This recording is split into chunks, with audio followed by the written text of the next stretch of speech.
বাইরে প্রতি বছর এসএসসি কিংবা এইচএসসি পরীক্ষার রেজাল্টের পর সারা দেশে কিছু অনাকাঙ্ক্ষিত ঘটনা ঘটে। কেউ কেউ তো ডিপ্রেশনে পড়ে গিয়ে নিজেকে বিসর্জন দিয়ে দেয়। 2020 সালে এসএসসি পরীক্ষা ফেল করার জন্য 6 জন শিক্ষার্থী এমন বিসর্জন দিয়েছে।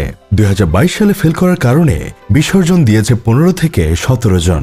2023 সালে 26 জন। দিন দিন এই প্রবণতা বাড়ছে। দেখ ভাই, ফেল করা মানে নিজের জীবন শেষ করে দেওয়া না।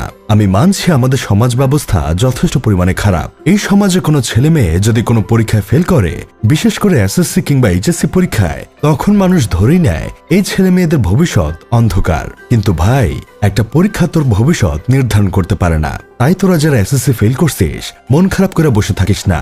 বড় ভাই হিসেবে আমি আজ তোদের লাইফ প্ল্যান হাতে ধরাই দিতেছি। তুই এখন বসে আকাশের দিকে তাকাইয়া ভাবতেছিস জীবন শেষ। আরে না রে ভাই, জীবন তো এখনই শুরু হয়েছে। পরীক্ষায় ডাব্বা মারার পর তোর লাইফের সবচেয়ে বুদ্ধিমান ডিসিশন হইবে ভিসা দালালের খপ্পরে পড়া। হ্যাঁ, আমি বলতেছি তুই এখনই 2 নম্বর মোবাইল বিক্রি কইরা মার গহনা বন্ধক দিয়া এখন ফ্রেশ পাসপোর্ট বানাইয়া বিদেশে পালা। তুই এখন হাসতেছিস। ভাই, বিদেশ যাওন কি এমন সহজ? আরে ভাই, গোপালগঞ্জ থেকে বেনাপোল যাইতে পারলে কানাডা ইতালি কি এমন কঠিন?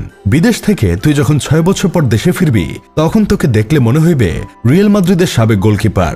ডলার হাতে নিয়ে নামবি এয়ারপোর্টে, আর তোর পুরান বন্ধু যেটা এসএসসিতে গোল্ডেন প্লাস পাইছিল, সে তখন অনার্সের 3য় বর্ষে এক্সাম দিয়া ডিপ্রেশনে ভুগতেছে। দেশে এসে তুই যখন এখন R15 বাইক কিনে উড়াত ধরে টানবি, তখন খেয়াল করবি তোর প্লাস পাওয়া বন্ধুটার পকেটে একটা সাইকেল কেনারও টাকা নাই। তারপর মাসখানেক থাইকা তুই আবার বিদেশ চলে যাবি। এবার ফিরবি 3 বছর পর, পেটের ভিতর বার্মিজ খিচুড়ি, মুখে ইংলিশ অ্যাকসেন্ট।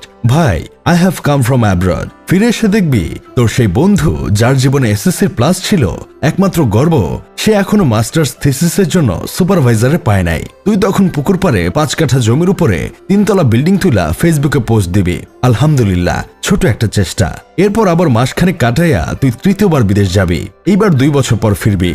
এবার তুই এসেই সুন্দরী একটারে বিয়ে করবি, এমন এক মেয়ে যারা দেখলে মনে হয় ইনস্টাগ্রামের ফিল্টার লাইভ হইয়া সামনে হাঁটতেছে। আর তোর সেই প্লাস প্রাপ্ত বন্ধু তখনও সিভি আপডেট করতে গিয়ে হেডলাইন ঠিক করতে পারছে না। হার্ডওয়ার্কিং, প্যাশনেট নাকি আনএমপ্লয়েড লিখবে। একটা চাকরির জন্য নিতম্বের ছাল চামড়া থেকে শুরু করে জুতার ছাল চামড়া তুলে ফেলছে, মাগার একটা চাকরি পাচ্ছে না। কিন্তু ভাই সাবধান, বিয়ে করার পর বউকে রেখে তুই আবার বিদেশ চলে যাস না। তুই যদি বউ রেখে বিদেশ চলে যাস, তাহলে তোর প্লাস পাওয়া বন্ধুটা ডিপ্রেশনে হতাশ হয়ে তোর বউয়ের কাছে চলে যাবে মানসিক শান্তির খোঁজে।